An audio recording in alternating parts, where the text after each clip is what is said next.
I'm just being me and I'm being honest and I'm being truthful. And there's a lot of people who maybe have the same views that they just don't feel like they can say because you could get fined or people could take it the wrong way. But I just fined every single time. And I'm just like, it is what it is. I'm trying to think what you could say on this show to get fined. I don't know. Well, if there's one consistency with like, I just love. We're gonna work in something to get the fine. We don't know what's gonna. It's on you. You're paying for it.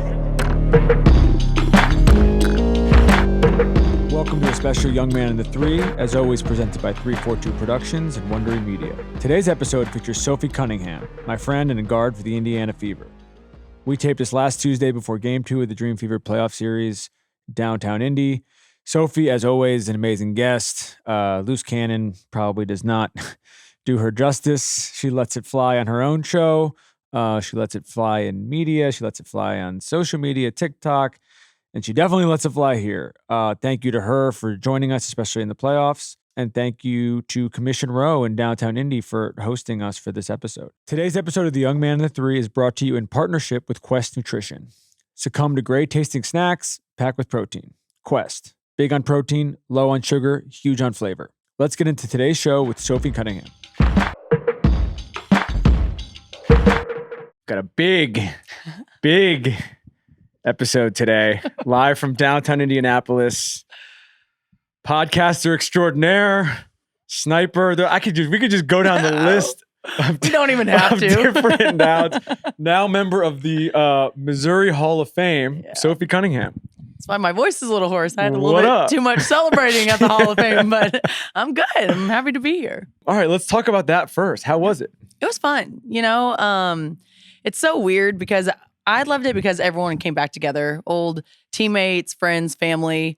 It was a party. Like it was a good time. It was hot in Missouri. Damn, it was hot, but it was a good time. And I'm thankful for my time at Mizzou. And everyone's like, "Oh, is your life just made now?" And I was like, "I don't think so, but it was fine." Yeah, like it was cool, but I don't know. You're like, I haven't been gone that long. Yeah, literally. Were you always going to go there? You know what? Yeah, I was. I committed out of the 8th grade. My grandpa, aunts, uncles, mom, dad, and sister all played there. And so it's just kind of in our blood. I have 2 cousins who are in school there, a cousin who's playing football there now. And so it's just kind of in our blood. And I just wanted to go there, put Mizzou women's basketball back on the map. Football, we need to talk about the kicker. Oh, Jesus. All right, so let's walk through the whole backstory of this. Okay, so it's not as crazy as what everyone, like I didn't like, "Hey, mom, dad, I want to try out for football." Like that's literally not what it was at all. So we were playing our rival team, Hickman. So we're Rockbridge, and they were playing, and they chose a girl from their school, and then they chose me. And you got to win like $500. But back then, NIL wasn't even a thing, so that's part of it too. But she missed, and so I was like, shoot, I have to make mine. So I actually ended up making a 45-yard field goal. But did you practice? No, but I played soccer all growing up. So you didn't practice at all? You just went out and just... Yeah, and I actually had a stress fracture in my foot. So I was in a boot, but I borrowed like one of my friend's shoes to go kick it. Wait. Yeah. You didn't practice kicking field goals at all. You had a stress fracture in your foot. Yeah. And you hit a 45-yard field. 45-yard, like NFL kickers are missing those to like lose playoff games. Yeah. This isn't like an 18-yard extra point. No, like it was a pretty good kick. Like I surprised myself. I was like, damn. So you just went and just blasted it. I did. But I swear to you, like I played soccer my whole life, and if I was smart, I think I should have played soccer. Like I should have been a professional soccer player if I was smart. That's a funny what if. Were you really good? Yeah, it was pretty solid. Humbly, I say that. I feel like in the NBA, Steve Nash is the best example of this, but like the footwork of what you do is the same thing. Yep. You also have the fire. Yeah. You have the energy. You have all the intangibles to like be a good soccer player. I'm telling you, I should have been.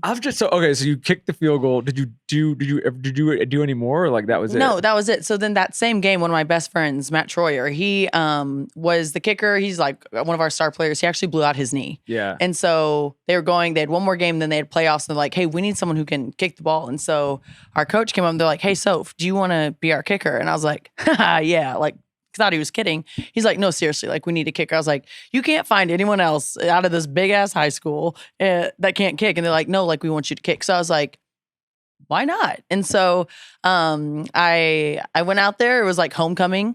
I was on the court too. And so that was also embarrassing because at halftime, of the game, I had to go line up and all the girls were so pretty and whatnot. And I was out there with my football pads on and it was awful. Those pictures keep going around. I'm like, can we please cancel this? They do keep going around. Oh, it's so bad. You got to scrub them. I'm trying. I don't know anyone who will do it. Call somebody at Google. Just be like, just push them down. So bad. But so I ended up doing that and I played one game at home and then one playoff game and that was it. But it was like seriously one of the like most fun sports things that I've ever done in my life. Did you hit any field goals? I did. I think I had 6. So extra points and field goals. Did you combined. miss any? I actually, so this is me totally being like a nerd, but like my very first kick, my blockers had a huge hole in the block. Yeah. And so someone came straight up the middle and actually tackled me on my very first one. Oh, so you got to roughen the kicker on your first? No, they didn't even. They said it was like a valid whatever, but I still have a scar and everything. But it was fine. So I actually missed my very first one. But then after that, I was like, guys, that's block. I don't want to be getting tackled. These people are big. I didn't sign up for this just to get hit. I didn't sign up but you didn't have the stress fracture for all the other. That was only for the first one. No, that's for the first one. And then I was like out of the boot and whatever. That's funny. What if you had pivoted to just be a football kicker? So forget soccer player. Yikes. I don't know. That's like a Disney movie. Well, I walk around and no matter what city I'm in, I always have one person like some old guy's like, hey, I used to be a kicker, so how long was yours? Like trying to have a competition with me. I'm like, hey, bro, buddy, you can have it. Like, I don't care. No, literally. I'm like, it's all you. It's all you. So Missouri, that was always the plan. At what point was the W a thought? Honestly, from a young age. Like I knew, no joke, even like when I was 4 or 5, when people would ask what you wanted to be, I'd be like a pro athlete. And I didn't know if I was going to go pro in basketball, volleyball, or soccer. Like those are my 3. But I always knew that I wanted to be that. And so it just kind of shaped out to be a basketball player. And did you, in terms of like you crafting your game and everything like that, what was the collegiate experience in terms of you kind of like figuring out what parts of the game you liked? You know, back then, it's funny you say that because like player development wasn't really a thing. Maybe on the men's side, but definitely not on the women's side at all. And so I actually worked out with Brett Ledbetter a little bit. He's from St. Louis, and Napheesa Collier, who's on the Lynx now. That and my sister, that was kind of our group that would kind of do player development. Can I ask a random question about this? Yeah. I've talked to Sue about this a little bit too, but like Fee and Maya being from the same place. Awesome. How does that happen? I don't know. I really don't know, but they have very similar games. But honestly, to me, I'm not surprised because I just feel like Midwesterners, they just have a different style than like the East and West Coast. They just have, not saying it's good or bad, but there's just like Fee just has some shit to her. You know what I mean? And then like, especially after she was dating and then married Alex, who was a basketball trainer, he just took her game way to the next level. So she has that kind of blue-collared, hard-working She's mentality. like humble. She's humble, but don't fuck with her. Literally. Yeah. No, like literally. And so I'm a huge fan of her game. I've been playing against her since the 6th grade. And so we've had our battles back and forth. And it's really cool to kind of see where she's at now. All right. So I interrupted. Oh, so, you're fine. Yeah, I don't even know what we're talking about. We were talking about player development not existing. Yeah. And so honestly, I just really like fell in love. I don't know. I just felt like every time that I put work in, I could see it translate onto the court. And so I think I just I know this sounds so dumb, but I fell in love with the process of like working my tail off and like literally would go into Mizzou Arena at like midnight, like multiple nights a week and just go shoot, work on ball handling, go do all those things. Cause then I just knew that like everyone else wasn't doing that. And I knew that I was like stacking the days when no one knew I was stacking the days. Yeah. So like I really did fall in love with the process of it. But I was looking, your shooting took a big jump. Mm-hmm. It was, well, I mean, this was when you got to the W, but in general, like you weren't always a shooter, right? Like, this is the thing you developed over time. Yeah. Which is weird because I actually, cause I'm like a 2, 3, 4 almost. Yeah. Like just depends on what lineup we're going with. But in college, I was like a solid 3, 4, right? Like if they had someone smaller on me, I'd go post them up. And I think I've actually lost that part of my game in the W. Like I don't really post up or go inside anymore. And then if they had someone bigger, I could step out and take them off the dribble or shoot. But when I got to league, everyone labeled me as a shooter. And I was like, I didn't know I was a shooter. And I guess that just kind of took off. What was how fast did that happen? That's kind of interesting. Just like you guys are telling me this thing. Yeah. And I'm like I always knew I could shoot the ball, but like in college and all that, like no one's just going to leave the best player open. You know what I mean? So like you just had to like do whatever to get to the hoop or score the ball. And so in the W, I got drafted with Diana Turasi and Brittany Griner, and they took up a lot of attention. And so I was really kind of just left open when I was in the game because I was really Diana's sub for the first 2 years, I'd say. And so if I was open, like I would just shoot the ball. I was gonna ask you about Diana. Yeah. What was your first Diana experience like? Everyone kind of has a D moment, but I don't think I really do. You know what I mean? Like her energy and her aura is just so strong and intense.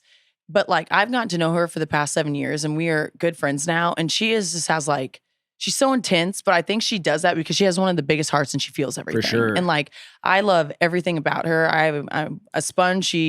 I think she thinks a lot about the game like Kobe did. And he thought about the game at an elite level that a lot of people can't even understand. Yeah. And that's how Diana was. Did you watch the documentary that just came out about her? Yeah. I thought they did a really good job with it. I've known her for years through Sue. Mm-hmm. And they're a little like yin and yang in their personalities and everything like that. Mm-hmm. Like Sue makes the most effort with Sue is the highest Q score of anybody you'll ever meet. Of course. And Diana just like doesn't give a fuck. No. So she's like, I'm gonna do exactly what I want. And if you like it, cool. If you don't like it, I don't care. I'm still gonna go do it. Yeah. But I do feel like she has that the game speaks for itself. Yes. I mean, that sort of goes without saying. But like I'd be curious on like a teammate perspective.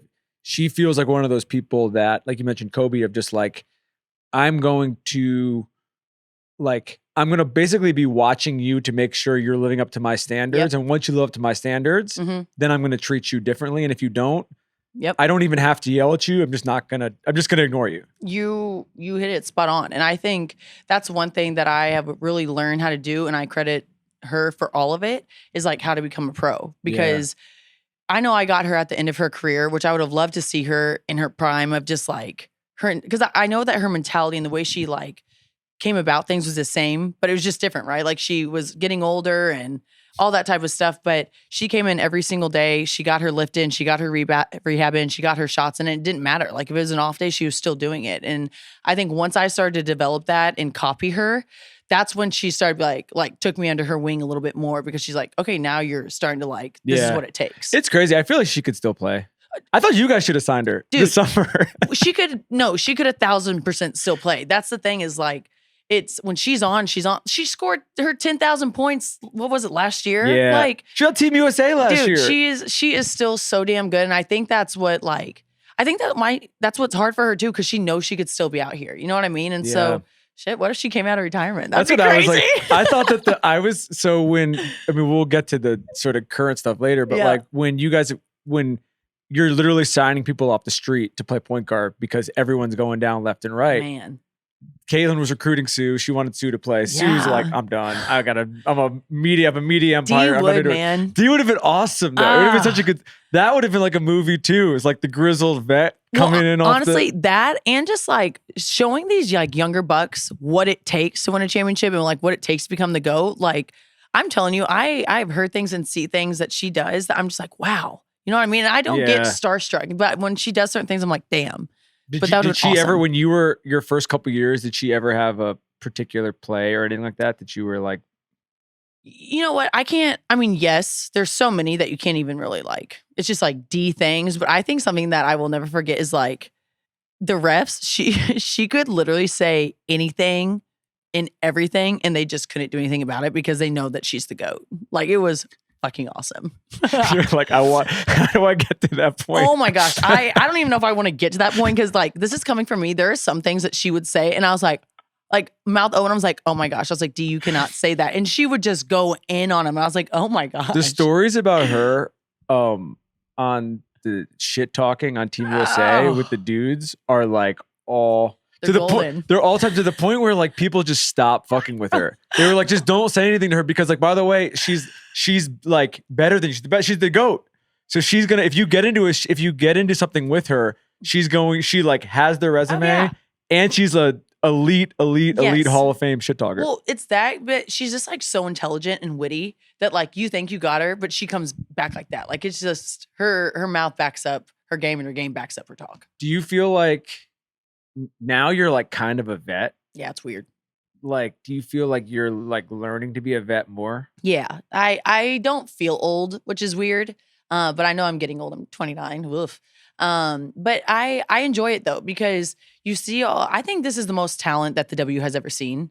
But with that, people need leadership. They need direction. And like, you can have all that, but the people who win come from experience. And sometimes that takes time, And so I'm really leaning into that kind of role of just kind of being the vocal leader, doing my game and my work ethic, I think, speaks for itself. Yeah. But I really do like to take people under my wings and help them out a little bit. So how do you feel like on like a broad level, like since 2019, like the league, I mean, the league has changed in so many ways, but like just on the court has changed. I just think the athleticism and the physicality is to a whole new level. And I think that this year, maybe there's some points where it's a little bit too physical, where it's kind of getting out of control a little bit, where like I won't say too physical, but it's just like not basketball plays or anything like that. And they gotta clean that up a little bit, but I don't mind it. Like you're at the highest level of basketball in the entire world. And like, it's not going to be the same as every other league. And so I enjoy that. But I do think just like the IQ and the athleticism and the level of play and the physicality is at an all-time high, and you're getting really good basketball. You guys have the injury luck or lack thereof has been, I would say, unprecedented. Yeah. 5 key players out for the season. Before we get to, your team, and I would say there's so many positives in this season to sort of talk about. I wanted to sort of talk about the league overall to that point. As a student of the game, like who have you liked watching this year? Who have you liked playing against this year? Who are you sort of like, regardless of what happens with you guys in the playoffs, sort of excited to see moving forward for the next couple of weeks? I might be weird because I know a lot of people like watch all games and all teams, but like when I'm in it, I really am just so dialed in on my team and like the next game that I really don't watch other people until we're playing them. Yeah. And I just don't, and I don't have time. And if I have time, I'm at the pool or I'm relaxing. Like you're like, I'm doing my thing, and then when I'm off the clock, I'm off the clock. Literally. And I've kind of dealt with injury from the very get-go, and so I've just had other things to focus on, and that's that. But I will say, like, I really like, I just think New York has something still special. I know Stewie went down the other night. I don't know if she's going to be playing, but I just love the way how Sandy runs their team. I think the Lynx have a really good shot at finally winning it this year. They're a tough team. But honestly, I've kind of loved, this is going to be like way left field, but I've really loved watching the Valkyries. Like, they are a team full of like probably sixth and seventh players that just like work their asses off, and you see them kind of having more success than I think a lot of people thought they were. And so I appreciate a new team coming into the league and kind of having a new standard. It seems like it's so hard to click right away like that. It is. But I don't know what they're doing, but I just think it's a bunch of, you don't have a star. You just have a bunch of people who work hard, and they're outworking teams. So it's kind of cool to see. I was going to say, what do you think, because they have to sort of be on this list. What do you think the toughest opposing, take Indy out of it. Yeah. What are the toughest opposing arenas right now? Ooh, let's see. I would say, I know what's not. I would say New York is There's probably a few that are not. The majority, you mean? Yeah. I would say New York is always a fun one. I don't know if it's like a hard place to play, but like it's always packed and it's a lot of fun. And Ellie's the GOAT. Well, that's kind of where my mind went. It's just an entertainment business up there, which is super cool. I would say Phoenix has a great arena that their fans are always showing out. But honestly, Minnesota, I hate playing up in Minnesota. So do you see them the other night with all the pink hair? Oh my God, yeah, I know. Like, I was like, if no one knows what's going, like, if no one's in tune with the WT, they have no idea what the hell's going on. Shout out to the StudBudz. Like, talk about like, they started streaming. I don't know when they actually started, but I feel like the All-Star thing was extremely well done. Yeah. And it blew them up. But now they're like it's like a global sensation. No, for sure. It took like 2 months. It's hilarious. Like, what magazine were they just in? Were they just in Vogue? Like they were literally just in Vogue. Yeah. Oh my gosh. And Heidemann, I don't know if you saw their recent little shindig. She dressed up as like a girly girl. I don't know if you saw that. It's on their next episode, and it is hilarious. I think it's cool. I think they are like, for a bunch of reasons, it's like, we've talked about this with the pod stuff and everything, but like what they're doing is completely unique in sports. Like, it has never been done. No. And you've never had a key contributors on probably the best team in the league, like a really successful team that are like this open and this sharing, and also in entertaining way. Yeah. Not in a weird and they're also like so welcoming to the rest of the league. Yes. There's no, it's not like me, just look at me doing my cool stuff. No.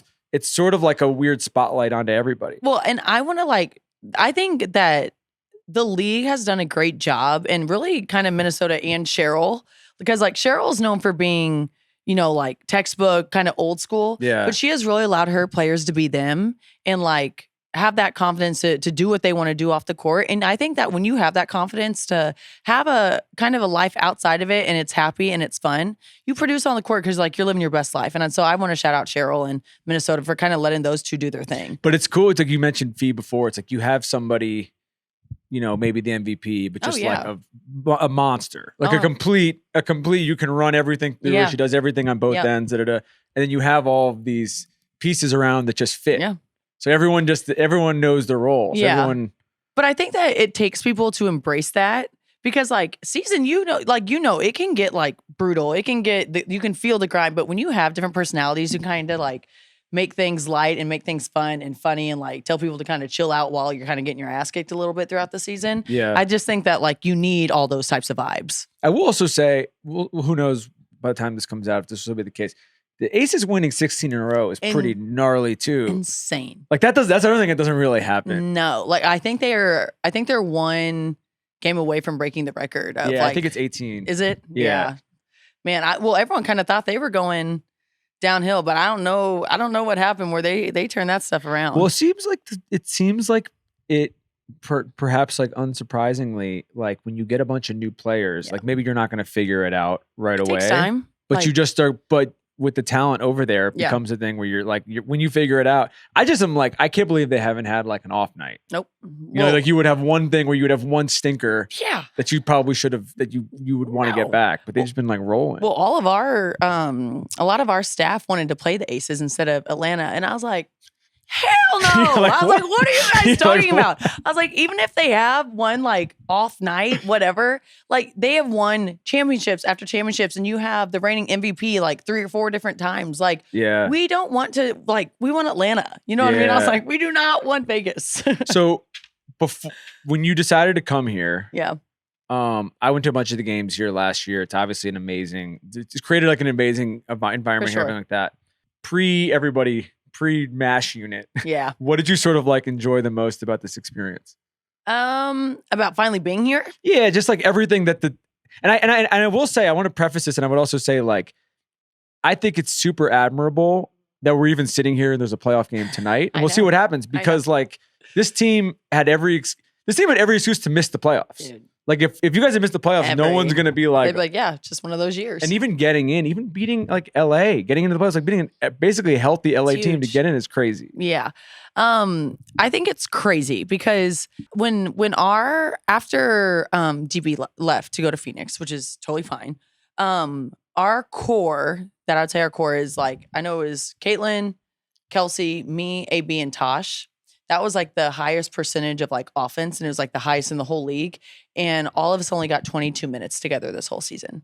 That's wild. Insane. 22 full minutes? 22 full minutes. Yeah. And it was insane. 22 minutes is it's that such a short amount of no, time. you can't even make that up. But I just think where we could have been, and then even after Caitlin got hurt, we started to get on a rhythm. You know what I mean? There is so much potential on this team, but then 1 week took 3 of us out. It was just crazy. And so I don't know, but to be where we're at now, I just think it shows the fight. It just shows that you don't quit.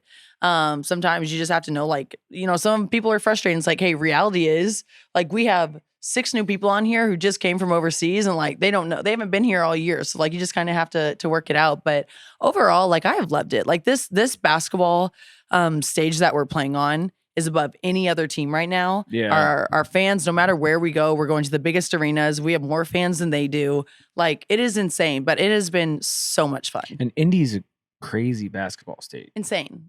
And it is so fun. Even they're still selling out our arena, and really 5 of us aren't even You're playing. selling it out in other places. I know, which is insane. I was at the game. Who was I at? It was Seattle. Oh. You were still playing. It was at Seattle? It was in August or something. Oh, yeah. It was in August. I was at that game, and Caitlin wasn't playing.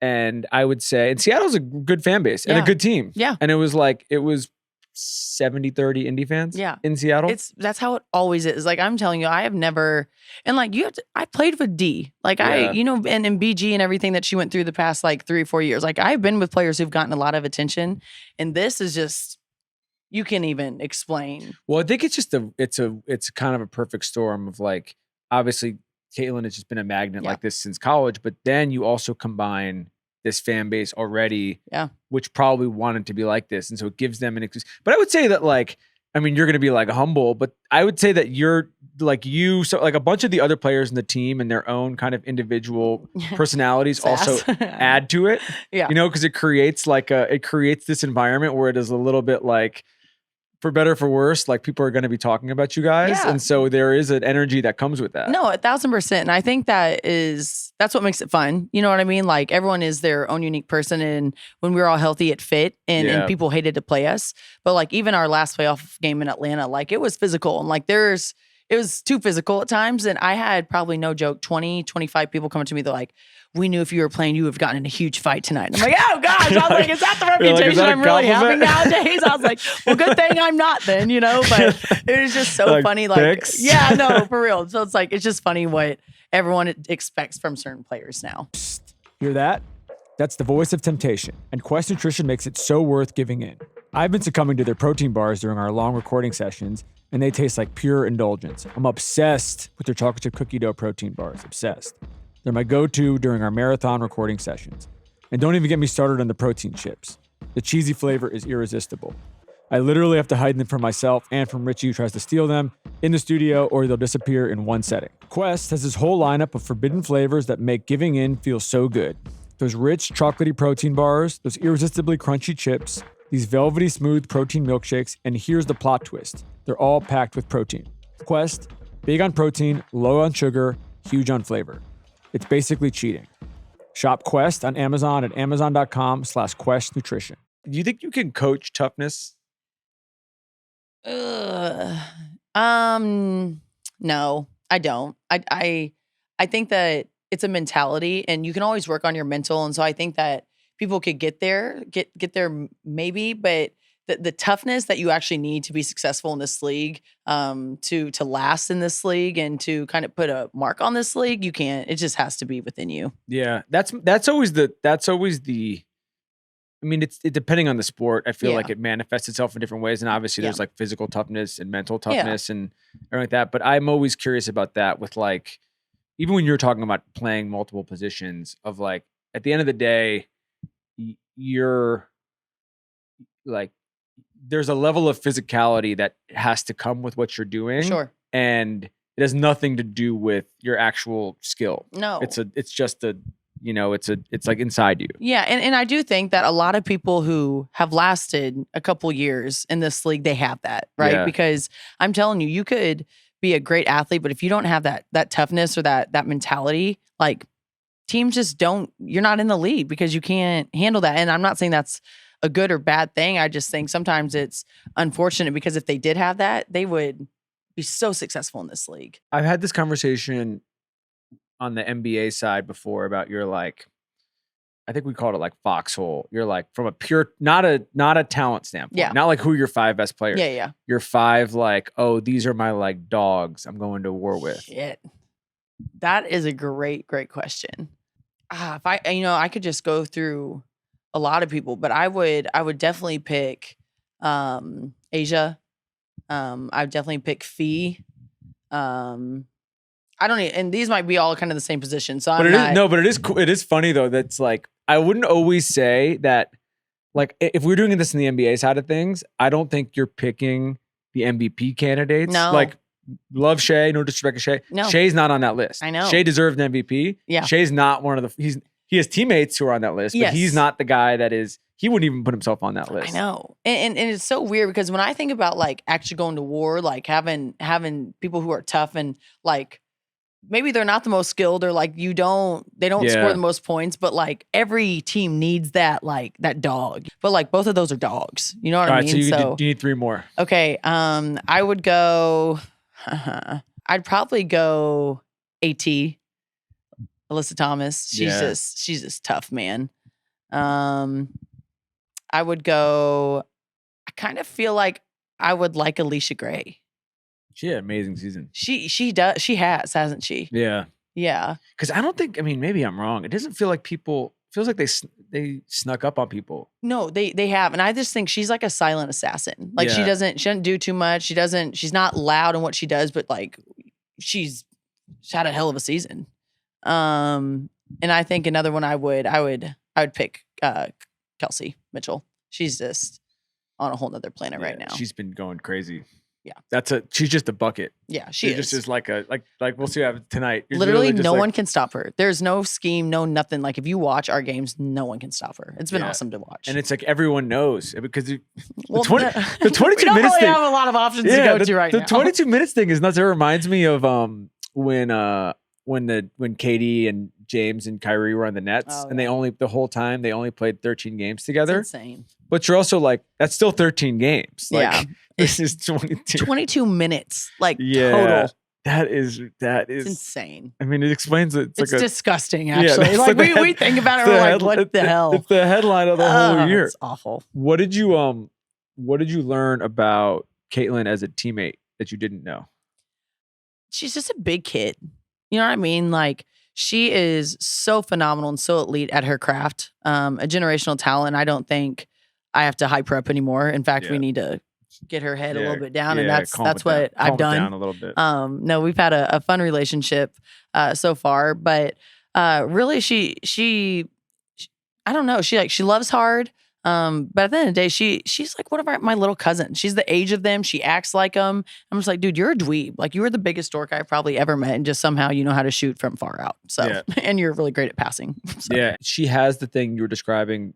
I mean, I think you've made the comp with Diana before, but like, there's a maniacalness to it. Oh my gosh, yeah. Which is another thing you can't teach. No, and it is so fun because when she's in her zone, and I know when she was playing, she was coming back from injury too, but she had kind of an off year of shooting when she was able to play.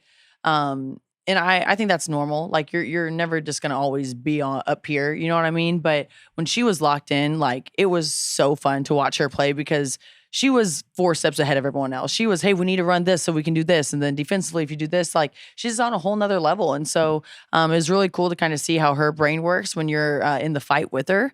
Hopefully we'll get more of that down the road. But there's just some things that you can't teach. And she just has a lot of those things. So you have a podcast you launched in July. Show Me Something with Wes Wilson. Shout out to Wes. Yep. You can watch it, listen it, doing big numbers already. Yeah. What's your feeling on, actually, before I even say what's your feeling on the space, how do you juggle the like, I got to be a brand. Yeah. I got to do all this different stuff versus also like, I got a day job that takes an intense level of focus. Yeah. You know what? I think that shout out to them because my schedule is awful during season. And so they've really had to just kind of, when I'm free, that's when we do it. And so in this off season, I'll be a lot more free, but that's part of it. I know you did a podcast with JJ and you know the grind of it. Like you have a schedule, but the schedule doesn't always go perfectly. So it takes a lot of focus, but I'm one of those people that when I'm in the gym and I'm doing my craft, like I'm 110% in, but when I'm done, like I'm done. Like I'm at the pool, I want to go do other things. I want to be outside. I want to hang with people. Like that's just, I've always needed a balance. And so it's been kind of fun. I love the space actually. I know that there's a brand in it. But I'm also thinking that a lot of people are clinging on to this because I'm just being me and I'm being honest and I'm being truthful. And there's a lot of people who maybe have the same views that they just don't feel like they can say because you could get fined or people could take it the wrong way. But I just fined every single time. And I'm just like, it is what it is. I'm trying to think of what you could say on this show to get fined. I don't know. Well, let's talk about the refs because I will chew them a new asshole. Like I just am over them. Oh my gosh. But everyone feels that way. Like I promise you, everyone in our league feels that way. And I'm just kind of the only one who says it. Yeah. And I think that the thing, if there's one consistency with like, I just love. We're gonna work in something to get the fine. We don't know what's gonna. We would have already said it. You're paying for it. Richie's paying for it. But I feel like the only consistency with like not even just like pods, but like YouTube streams. All we're talking about StudBudz, like all this stuff is just like authenticity. Yeah, that's it. Like if you're up there and you're you are like just a pitch person and you're just doing something for whatever brand or whatever it is. It's not going to work. It will never work. No one's going to watch it. No. Like it's just going to be a thing where you're going to be in your own head about it being boring. Yes. And so I feel like the thing which is interesting about all of this stuff, and space is definitely like, it's both great that this is happening and it's also definitely oversaturated in certain ways as well. But I think what's great about it is like it allows you to show this off in a way that like A, you control, and B, like you can just, I always say it's like you can like point the machine in any direction you want. Literally. And I also think that the podcast space kind of has allowed people to maybe change their perspective and view because they don't actually ever know how things work internally or like what it is like to be a pro athlete. And so I'm an open book. Like I know there's some things you can't share and there's stuff that is from the locker room and all that, but things that aren't, like, why not spread light to? Like people are curious, like, and if it's nothing bad, like normally it is positive, but when it does come to certain things, I know I've gotten in trouble a couple of times with the whole DB thing, but it's like, there's a professional way to handle things. I didn't follow like the specifics of that, but I'm just being like, to me, the thing which is tricky now is like trouble is relative because exactly there's a firestorm over everything. Literally. Like everything. Like, but I think that's why I'm kind of like me and I just do what I want to do because regardless of what I do, people are going to be mad and people are going to love it. And so I might as well just be authentically me and like, it is what it is. The majority of the things I do, I give people their flowers. You know what I mean? And like I hype people up. Like it is, but there's some things that people want to know about, and so I'm going to be honest about it. And our opinions might not align, but that's okay. There's an element I would have to assume, even with the DB thing, and maybe she wouldn't say this if she was sitting here, but like I would have to assume there's an element of like you're like. It's one thing to say one thing and then say other shit behind her back. Yeah. You're kind of just saying what you think. I'm just saying it. And I'd say it to her face too. That's my problem. Yeah. Well, actually, it's not my problem. Like I really am. Like I'm always like this. Like I want people to be happy and I want people to be successful. Like I am a people's person. I swear to you. And all I said about it was like, I think there's a professional way to handle things. Yeah. It's literally all I said. And I would say that in front of anyone's face because I'm confident in that. And I think that's the way you should handle things. This has always been, I've always thought this with like the sports media ecosystem in general. It's actually funny we're talking about this. I don't know if I've ever really talked about this on any of these shows, but I'm like, are you about to get fined somehow? I'm going to get fined because I'm not going to say anything about the refs, but I think it's really weird when fans say they want honesty. And then when they get honesty, they like get all like, butthurt moral about it. Oh yeah. I'm just being like, you're just saying what you actually think. Oh yeah. And then it's like, do you want her to just use a bunch of cliches and be like, oh, I loved this person? No. Who, like, and what kills me too about fans is like, I love them. And I think that's what makes sports so fun is like the competitiveness and the highs of it and the lows. And they were getting mad because like our fans booed her. And it's like, that's sports. I saw what that. What are you talking about? Like, do not be soft. Like, do not. What are you talking? Like any sports have you team ever watched any sporting event? Oh my gosh! They boo their own team constantly. We get booed. We get booed when we're doing bad. You go to Philadelphia. They're booing the Eagles after 4 minutes when they just won the Super Bowl. Literally. If they're down at the beginning of the first quarter, they're booing them. We've asked for this though. We've asked for us to be on this platform and asked for us to be on X, Y, and Z and to get bigger crowds but with that comes with real sports fans. Comes opinions. Watch out. The more people you put in a room, the more opinions. Yeah, that's what's so interesting about it. It's a total like... But that's what I don't understand is like, we're the ones who are asking for this. So like, you got to expect that. But it's weird. You're in a weird spot because you, more than me, more than Rich, more than like, you are like living in it. Yeah. You're like the actual like petri dish of it. So you have this thing where you were like, oh, I still got to go do it and I got to be a part of it. Yeah. But then I got to, so you basically do have to force yourself to block everything out or you're going to drive yourself crazy. Yeah. And I think something that I have learned kind of being a vet now, this is my 7th season in the league, is like when I first came in here, I thought I had to like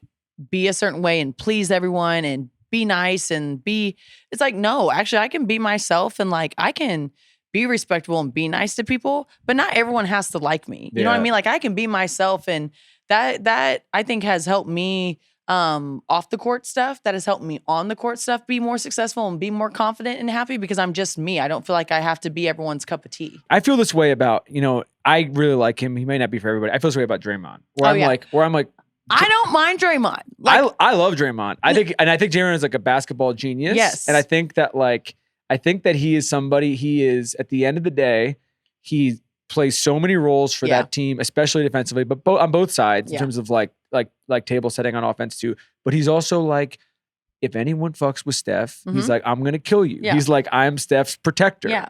But you, and I'm not saying I am that role. I promise you I'm not. I had my intrusive thoughts got the best of me one time. No, and I think it's not. I think you guys serve different like purposes. Different basketball roles in the team. I'm just saying, but Draymond doesn't also care. No, but what I was saying and giving him his flowers, because when you are on a team with a superstar, people do go for him. Like, I don't care what anyone says. There is a different type of effort and extraness to try to maybe get in their head or try to throw them off their rhythm or whatever. And a majority of the times, those superstars, they don't have that kind of feisty or sassiness to kind of back themselves up, and they need their teammates to do that. Yeah. And I have first-handedly seen it this year, and I'm like, all right, like if we're not going to protect our star, like someone has to. And so I credit Draymond. I'm like, has he taken things a little bit too far sometimes? Absolutely. But overall, I think he's a genius and he does a great job. The Draymond fight supercuts are amazing. I think they're hilarious. My favorite is when he stomped on Sabonis. God, I know. I wonder when he looks back and watches that stuff, like what is he? He loves it. Yeah, he loves it. I think that we were talking about the thing with the emotions and the fans. Yeah. This is what like sports is. Oh, it is. And it's so crazy to me that you would expect everybody. It's not a video game. It's not AI. Like there's going to be like emotion. Yes. And there's going to be. It even gets back to the toughness conversation. Yeah. It was like, not everyone is like each other's cup of tea. That's the whole point. You're competing with each other. That's a good thing. Like how boring if we didn't have emotion and everyone had to fit in a certain box. Like, no, thank you. No one would watch it. Speaking of not boring, what's your favorite Drew Hanlen story? Oh. I need to keep it appropriate. I was going to say, that way you get that. This will get you fired. I'm just going to shut my trap because he's supposed to be training me this season. But that dude he is a motherfucker. Let me tell you, like, I know that everyone knows him as talking trash to like his athletes and like he's trying to, and he does not like, he talks the same amount of shit to me, and I'm like, dude, we're not even working together yet. Like, chill the fuck out. But he's awesome. Like, I'm excited for this offseason. The thing that I'm amazed at his ability to do, and he's so good. Like, he's the in my mind, I think probably both of our minds, he's the best trainer out by like a wide margin. Yep. He's a total savant. Mm-hmm. During the finals, he's like he's training guys on both teams. I know. And he's basically like knows more information than anybody. I would actually weirdly say in this past finals, I think he knew more information than any other human being on earth because he was so locked in with players on both teams he basically like, and he had to actually juggle that because he can't give away other people's. Well, I asked him about that because I was like, I'm curious because I think that the mind and the way he trains people is so fascinating to me. Like I really do like that aspect of sport. And he just keeps it so professional and like so 2 feet and dialed into that person. Yeah. That's like, he's not even worried about over here. You know what I mean? He's just worried about how are you going to be successful against X, Y, and Z. It's funny you say that because you're so right. And he's so, the way his brain works, he's so mechanical where he's able to like, I've seen this with him in Philly a bunch when Joel was healthy because he trains Joel and Maxey. Yep. And obviously they're teammates, but they have completely different objectives. Yeah. Besides winning, like on the court. And he will have like a dissertation for Joel, and then I'll have a separate thing for Maxey within an hour of the game that are basically like completely, they're completely different. It's not like he's giving the same sort of like team message. Yeah. And it's just, it's almost like it's a machine. Yes. Like when he dies, they need to do a freaking huge testing on his brain because that dude is not normal. He is not normal. You're like, what is going on? What is going on He's here? A genius. He's awesome. But like you were just so right. He just is so specialized in what that player needs. But I really am like curious to know how he really does juggle because all these guys could be MVP candidates and like they're all going for the same thing. So it's cool to see how he gets everyone to that level. What's the most surprising thing off the court that's happened to you this year?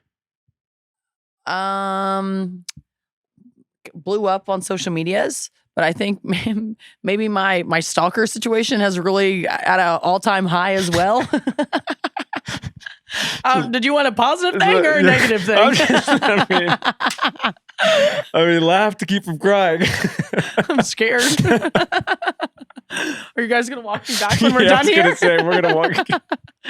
No, I just think the amount of eyes that are on me now is a huge difference. I really can't go anywhere without people knowing, and that's a really cool thing. But I will say too, like, even trying to go to the bathroom, you have 5 people waiting outside your stall for like, and I'm like, all right, like, yeah, here we go. You know, so I think with it has come a lot of positives. I've met a lot of cool people. I have a lot of cool things going to be happening in this off season, which I'm super excited about. But no one ever really tells you about kind of the negative side of kind of, especially when it happens fast. It does it. But you know what? Like, I'm not. You know, I've prayed for a platform to inspire the next generation. Like this is what I've always wanted, right? So people were just kind of seeing me in the transition, I would say, era of trying to juggle it all and try to like, what is my boundaries here? Like I'll let you guys all in on this space, but like I do need a balance of kind of having some privacy too. So with that, not even with the off the court stuff, but really just the whole circus of everything. Yeah. When you're like, if there's like, say you guys draft somebody next year, like a rookie or a rookie on another team or whatever it is, what's your advice looking back? Obviously, they're very different situations from when you came in the league, but in terms of managing all of these things and then also like being able to deliver with what you need to deliver on the court. Yeah, I would say that's exactly it, is keeping the main thing. And that's keeping basketball at the centerpiece of it all, getting your work in, making sure you're the ultimate pro of treatment, rehab, weights, like that. That is why you have this platform. And so I think that's that. And that's something Diana taught me. You know, she has her opinions about, everyone is Instagram famous and famous, but they're like, but they can't even make a layup, but they still have 1 million followers. Like, you should hear her talking shit. Oh my God. It is so great. It is so fucking funny. But she's not wrong. You know what I mean? And so at the end of the day, you can have all these things, but you're here to win a championship. And with that comes a lot of hard work. And so you just have to make sure you're getting in the basketball piece. Sophie Cunningham, Show Me Something podcast with Wes Wilson. We will check in. We need to do a little dual podcast. A little crossover action. Yeah, that'd be fun. We should we'll get the whole crew on. I feel like that'd be so fun. That'd be so fun. We'll do it Tyrese's guest house. Love.